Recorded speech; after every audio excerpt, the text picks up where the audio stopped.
ngayon tungkol kay Jack Roberto. Di ba nasa It's Showtime siya? Hanggang sa dressing room daw, sinusundan-sundan si Kim Chiu. Hindi stalker? Parang stalker. Nakarating daw kay Paolo Avellino yung gano'n at nainis. Iaalis na raw, tatanggalin na raw sa It's Showtime. Feeling close sa lahat. Di ba lahat sinasabihin niya ng I love you? Jack Roberto, blacklisted na sa It's Showtime dahil sa stalking kay Kim Chiu.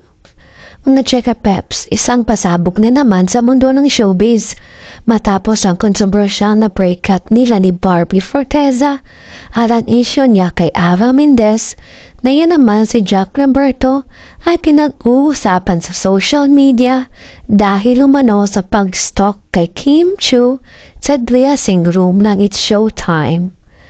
Totoo nga ba, Jack blacklisted na?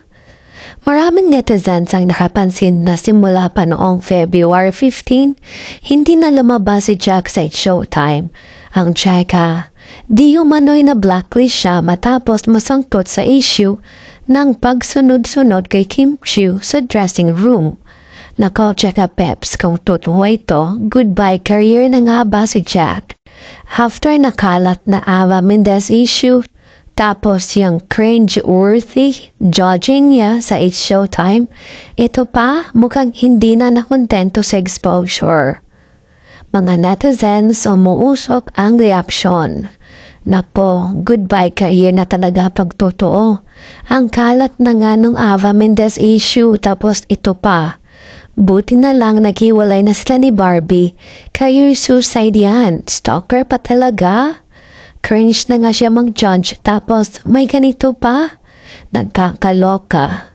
Mga Cheka Peps, ano sa tingin nyo? Kung totoo ito, deserve ba niyang ma-blacklist sa ABS-CBN, It's Showtime? O paninira lang ito sa career ni Jack? I-comment nyo sa baba. Huwag kalimutang mag-subscribe sa channel ko. I-like at i-share ang video na ito para updated kayo sa latest Cheka.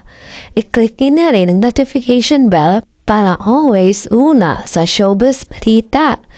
See you next time. Bye. Mwah mwah. Chup chup.